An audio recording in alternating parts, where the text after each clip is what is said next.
What I am gonna do, I'm gonna get to this next topic. It's a little bit more heavy, but it has to do with mental health. It has a lot to do with something that affects us as a black community, that affects you guys as black women, especially working black women, professional black women. Like I say, I have a psychologist down at my bottom right, I have an entrepreneur right below me on my right side, someone who is in IT. She's professional. She's in the tech world.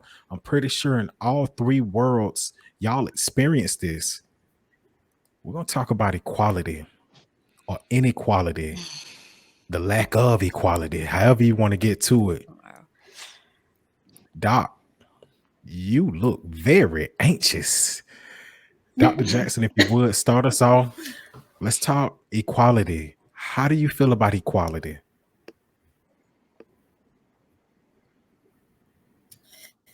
Oh, In what regards? Like in the workplace, home, in America? wherever you want to go with it. Like, We could do America, we could do in your home, we could do in school, we could do in work, whatever. well, let me start by adding the Black women are the most educated population in this country, but we are still highly underpaid for what we do. I can look at my pay compared to male colleagues, especially white male colleagues. It is significantly lower overall. So let's start there. Um, if you want to get yourself worked up, ladies, go and look at how much colleagues are getting paid that are males, especially white males, and then you'll get real upset about that. But we know this already, though, right? We know this already, though, right? And I feel like, and I think this has been proven that like sometimes black women tend to get worked harder because we get seen as being harder working, more productive, that we can take more, and so we get put more onto us. When in actuality, we're human just like everybody else, and we have to set those boundaries and say we can't do it all. Yeah, and overlooked. Thank you. Yes, most educated and most overlooked. You know, I can't tell you how many times I get told I'm really good at what I do, and here's some more work, more challenging work to do. I'm not asking for you to compliment me and then load me up with work, because it happens, right? I see y'all nodding your head. Yes. Don't load me up. Like, give me the acknowledgement, but don't work me like a horse either. Just because I'm good at it, don't mean you need to work me like a horse. So there's so many ways we can go with this. We can talk about how black women are treated with doctors, you know, and labor, and how we are at high risk of dying in America in child labor. In what world does this happen? The richest country in the world. I want to So butt I'll get in off my right high there. horse here. I'm sure they have other things to add to that, but I could go all day. I'm sure we all can. Listen, I want to jump in on that. You said that we are in the richest country in the world, but we still having problems with labor and black women giving birth. I find that Yep. just mind blowing. I say this to people all the time. We've been on earth for too long to be this far behind. Scientifically, we've been on earth for millions of years. We look at the Bible said we've been on earth for thousands of years. I don't know other religions. I'm not trying to leave anybody out. I'm not trying to exclude anybody. But what I'm saying is, no matter what amount of years you believe we've been on earth, we've been here too long to be this far behind, to where black women can't be treated fairly when they go into the doctor or the hospital. They say that I'm in pain, but they don't get treated like their white counterparts. They don't get prescribed the same medicine. They don't get fair treatment when it's time to deliver a baby, and y'all are still at high risk for dying while giving birth because of not being treated fairly. It's sad and it's mind blowing, but I'm not gonna stick on that. Tier one equality. Let's talk about it. I'm gonna dance off of it just a little bit, but Miss Dr. Jackson was lovely. Another thing too, as for black women, I would like for the stigma to change. If you're not married or you don't have kids, or you're in this age group and you're not doing this, you're not doing that. I think that definitely needs to change also, because just because you're not married or you're not, this does not mean you're not doing a great job. And people have to understand that it's kind of harsh. And it's something's wrong with you. Like, well, what's going on with you? Why you're not doing this? Why you don't have this? And we really need to stop saying that and just ask our fellow sisters, how are you? Are you happy? Are you good? Is there anything I can do for you? And instead of just putting this, if you're not where society, the old way I look at it, they try to make us stand to, that is not us anymore. We're outspoken, we're doing more, we're being more liberal, we're being more outspoken, and we just want respect for that. That's all. And just be loved and cared for and protected. I like that. I like and I appreciate that. Thank you. Thank you for putting that out there. Keisha, I'm gonna finish this off with you. Let's talk equality. So I'm gonna try to keep it to 3 bullet points really quickly. Equality for me in the workplace. When I was in college, I was the only Black female in my class. I was surrounded by um, Indian immigrants, a lot of Asian people in my class. But I think when I graduated, I think they said it was like 5 Black people. Most of them were men, so I think maybe 1 or 2 females. And I see that now, even in IT. When I started the job that I have recently, I would, because when you have tech issues, we have a chat board where we kind of keep people updated. We keep each other updated. I would ask questions.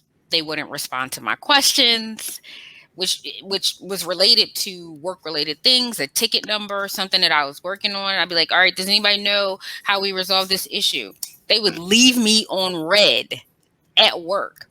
So I just started copying my little messages, and then I sent them to my manager, who is a woman. Oh, she's a white female. And I let her know they're not responding to me.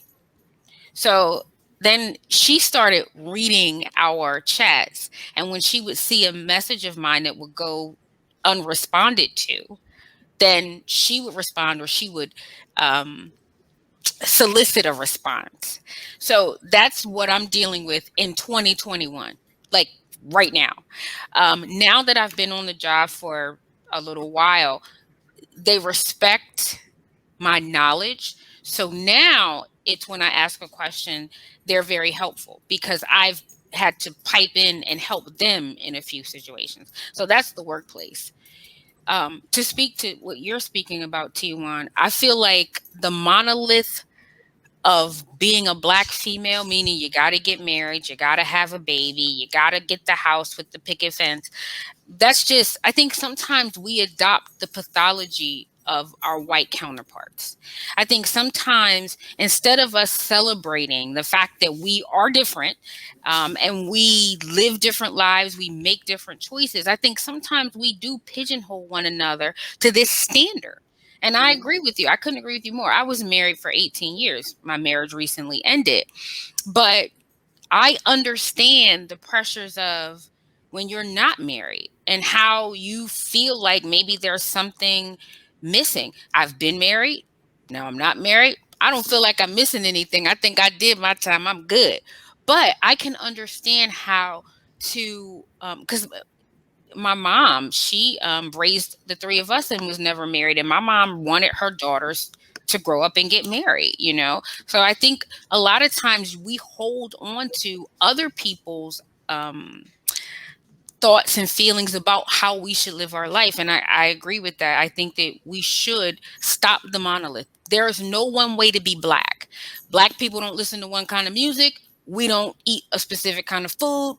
We don't live in a specific neighborhood. We are as multifaceted as any other race of people and should be viewed as such. So I can't agree with you more on that. And then I'm going to talk about America inequality.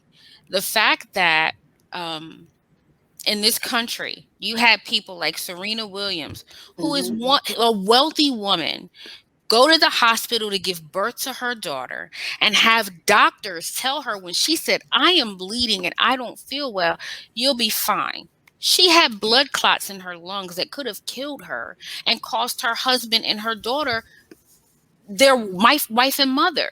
Like the things that are happening are so blatant. It's not just inequality. It's blatant discrimination at this point. Like inequality is when things are just in my opinion, a little unequal. All right, it's not quite fair, but we can fix the balance. But just like Dr. Jackson said, the pay gap, I would love to see what my white male counterparts make. I would love to see what they make.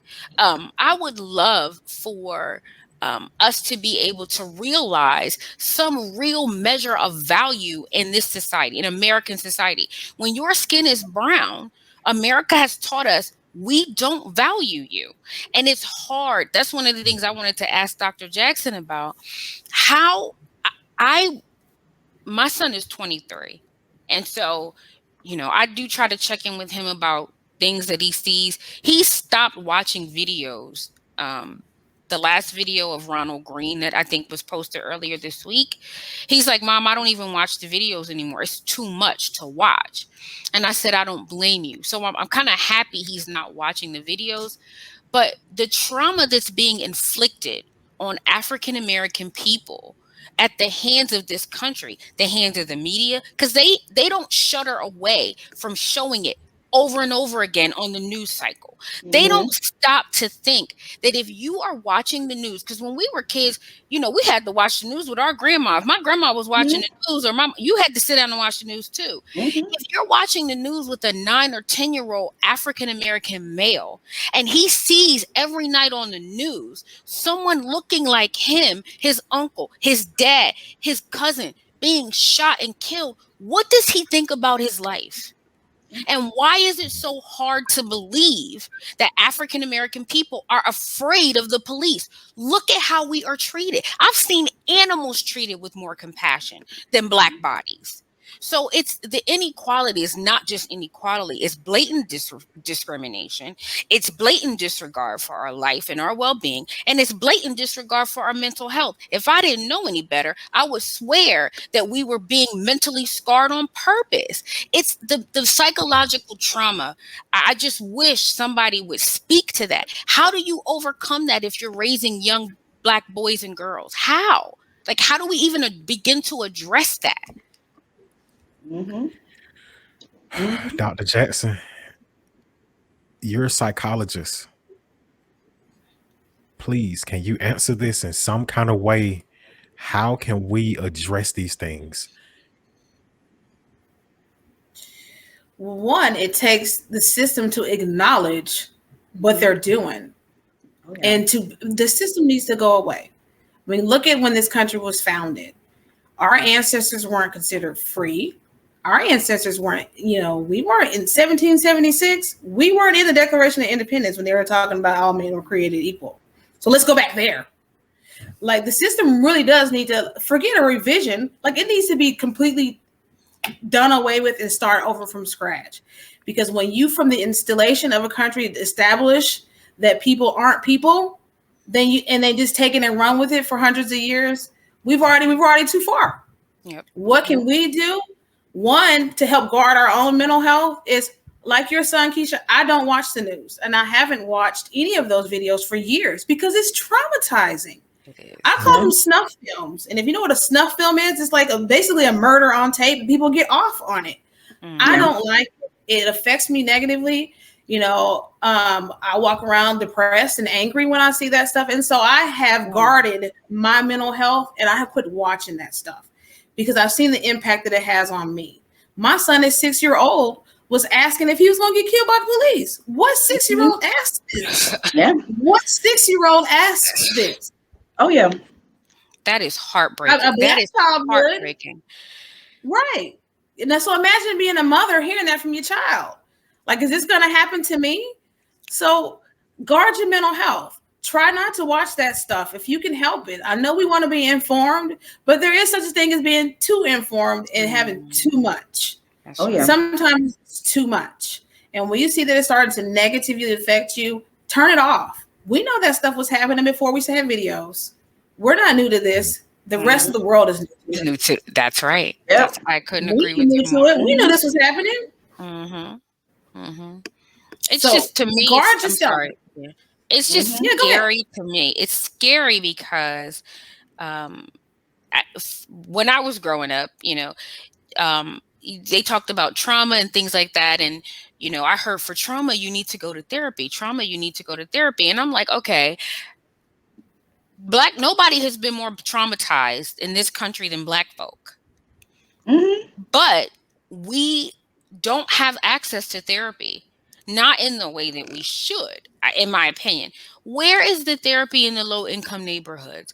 You have liquor stores everywhere, but there's no therapy. You can't find free therapy. You have to have medical insurance. We know medical insurance is a crisis in the Black community.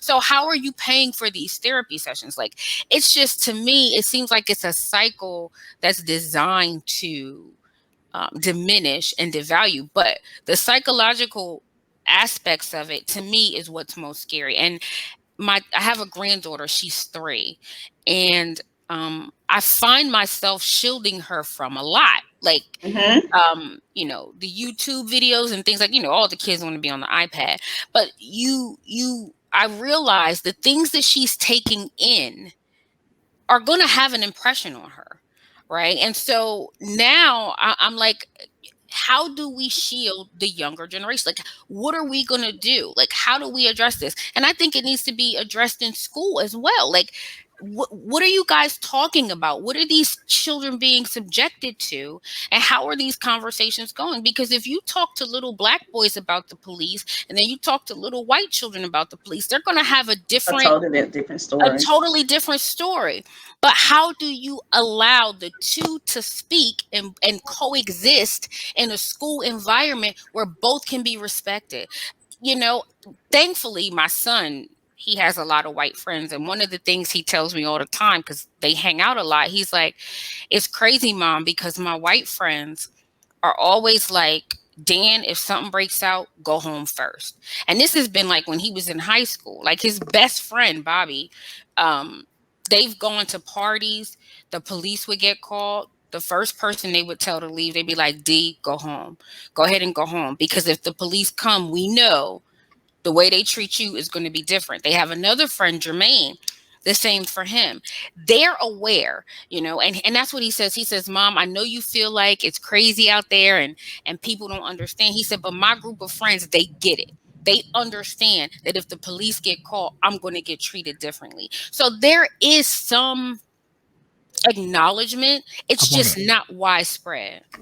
I'm going to say this real quick. The acknowledgement is there, but there's a difference. It's two things I'm going to get to. When you have a white person who has a Black friend, they tend to be a little bit more sympathetic to what we can go through. When you have a white person who doesn't deal with Black people, they try to just live that typical white life. No offense, because I have white friends. The second thing, just like the good doctor said, the system needs to be broken down and rebuilt. And when I say the system, I'm not just talking about the court system. I'm not just talking about the government. I'm talking about everything. We're talking about the things you see on TV, the things that are going on the radio, the things that go into the school system. Because like you said, in the school system, you have a Black kid and a white kid. They have two different points of views.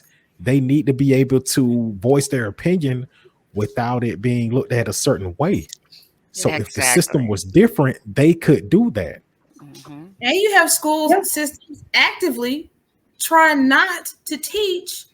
I mean, like, you have whole states trying to pass laws now where they can't teach critical race theory, basically teaching the horrors of America outside of the things that, America's supposedly proud of.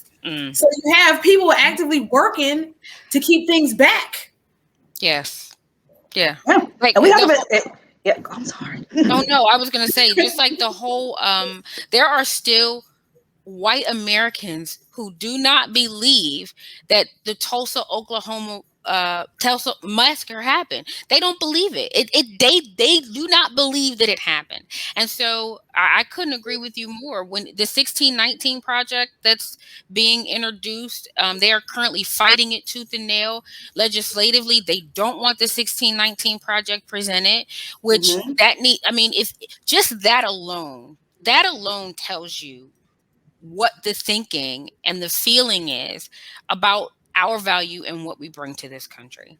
And I can't tell you, as an American citizen, what it makes me feel. You know, it's it's angering. It makes you angry. And when you're angry as a black woman, a black man, we get aggressive and all of those things, but I have a reason. It's not, this anger isn't without warrant. This is warranted anger. Okay. But yeah, that equality one was a big one, Mike.